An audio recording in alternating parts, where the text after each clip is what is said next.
सुप्रभात मित्रों, आइए हम पढ़ते हैं सिद्ध साहित्य। सिद्ध साहित्य के अंतर्गत हमने जितने भी आने वाले क्वेश्चन हैं, जितने भी क्वेश्चन एग्जाम में आ सकते हैं, वो हमने वन लाइनर के रूप में आपके लिए प्रेषित किए हैं। क्योंकि पूरा एक क्वेश्चन लिखो, फिर उसके 4 आंसर लिखो, फिर उसमें बहुत टाइम वेस्ट होता है आप लोगों का। इसलिए ये पूरे आप याद कर लोगे तो उसके अंतर्गत जितने भी आ सकते हैं, एग्जाम में जितने भी आने वाले क्वेश्चन हैं उसके अंतर्गत सारे आ जाएंगे। तो कृपया बताइएगा कि आपको ये जानकारी कैसी लगी और कमेंट अवश्य करिएगा। धन्यवाद। चलिए देखते हैं हम सिद्ध साहित्य। ये देखते हैं सिद्ध साहित्य के महत्वपूर्ण तत्व या महत्वपूर्ण तथ्य या सिद्ध साहित्य के में आने वाले महत्वपूर्ण प्रश्न। देखिए, सिद्धों का समय क्या है? सिद्धों का समय है 8वीं शताब्दी। 8वीं शताब्दी से लेकर 13वीं शताब्दी तक है। और सिद्धों की संख्या कितनी है? 84 है, जिसमें से 4 स्त्रियां हैं। और उन स्त्रियों को क्या कहा गया है? सिद्ध साहित्य में योगिनियाँ कहा गया है। और इनके नाम है मणिभद्रापा, मेखालापा, कनकलापा, लक्ष्मीकरापा। ठीक, ये जो पा शब्द है ये आदर सूचक शब्द है, इसलिए इसको लगाया जाता है सिद्ध साहित्य के अंतर्गत। पिछले नेट के प्रश्न में, नेट के क्वेश्चन में ये आया था कि निम्नलिखित में से कौन सी स्त्री की गणना सिद्धों में नहीं होती है। ठीक है, और इनके नाम दिए गए थे। तो ये बहुत आवश्यक हैं, इनमें से क्वेश्चन आ सकता है। अगले हैं कि प्रथम सिद्ध कवि कौन से हैं? सरहपा हैं और उनका समय है 769 ईस्वी। अब साधना की दृष्टि से सबसे ऊंचा स्थान किसका है सिद्धों में? लुइपा का है। किसका है? लुइपा का है। और सबसे ज़्यादा रचनाएं सिद्ध साहित्य में किसने की हैं? तो वो की हैं कण्हपा ने। सिद्धों में सहज ज्ञान के प्रवर्तक कौन है? सरहपा हैं।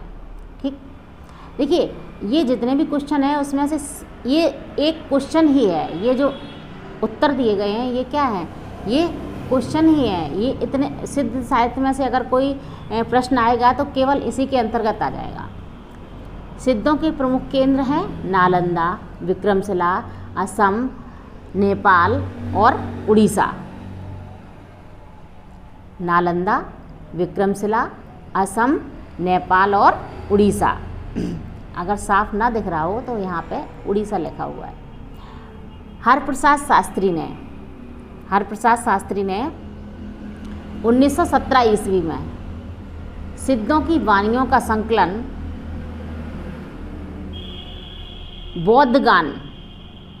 बौद्धगान दोहा नाम से प्रकाशित करवाया। अब इसमें से 2 क्वेश्चन आ सकते हैं कि हरप्रसाद शास्त्री ने सिद्ध साहित्य को किस नाम से प्रकाशित करवाया? तो बौद्धगान दोहा नाम से करवाया। किस सन में करवाया? तो 1917 ईस्वी में करवाया। मुनि अद्रबज तथा मुनि दत्तसूरि ने सिद्धों की भाषा को संध्या भाषा या संध्या भाषा कहा है।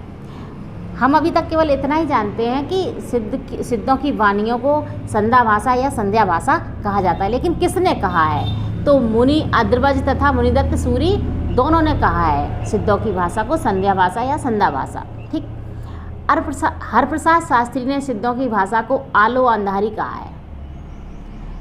क्वेश्चन कैसे आ सकता है कि निम्नलिखित में से सिद्ध साहित्य को आलो अंधारी किसने कहा है? इसके अंतर्गत मुनि अद्रबज, हरप्रसाद शास्त्री, है ना, इन सब के नाम आ सकते हैं। तो किसने कहा है? हरप्रसाद शास्त्री ने सिद्धों की भाषा को आलो अंधारी कहा है। सिद्धों ने शास्त्रीय ज्ञान का विरोध करते हुए लोकवाद की प्रतिष्ठा की और अनुभूति के ज्ञान पर बल दिया। उन्होंने क्या? करके सीखने पर बल दिया। अनुभूति का ज्ञान क्या होता है? करके सीखने पर बल दिया है और शास्त्रीय मान्यता का विरोध किया है उन्होंने, शास्त्रीय ज्ञान का। शिव व शक्ति की युगल रूप में उपासना की गई है। शिव व शक्ति की युगल रूप में उपासना की गई है। और नाम के साथ आदर सूचक पा शब्द का प्रयोग हुआ है। ये जो सरहपा, लुइपा, कण्हपा, ये जो पा शब्द है इसे आदर सूचक शब्द के रूप में प्रयोग किया गया है इसका। और सिद्ध कैसे थे? निरीश्वरवादी थे, ईश्वर को नहीं मानते थे। वैदिक देवी देवताओं के प्रति अनास्था और लौकिक देवी देवताओं का महत्व दिया इन्होंने। लौकिक जो देवी देवता थे केवल उनको ही महत्व दिया। सिद्ध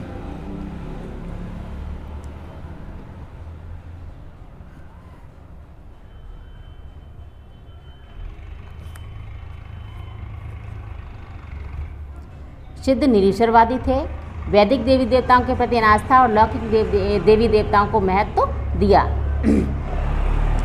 सिद्ध साहित्य में पंचमकार की प्रवृत्ति मिलती है। पंचमकार किसे कहते थे? मत्स्य, मुद्रा, मांस और मैथुन और मध्य, इन सब का प्रयोग वो करते थे, इसे पंचमकार कहते थे। सिद्धों के जो कमल और कुलिस हैं वे योनि और लिंग के रूप में लिंग के प्रतीक हैं। ब्राह्मणवाद व वैदिक धर्म का खंडन और वर्ण व्यवस्था का विरोध किया है सिद्ध साहित्य में। सिद्ध साहित्य के अंतर्गत यदि क्वेश्चन आएंगे तो इन प्रश्नों के अंतर्गत आ जाएंगे। आपको वीडियो कैसा लगा कृपया कमेंट बॉक्स में अवश्य बताएं। धन्यवाद।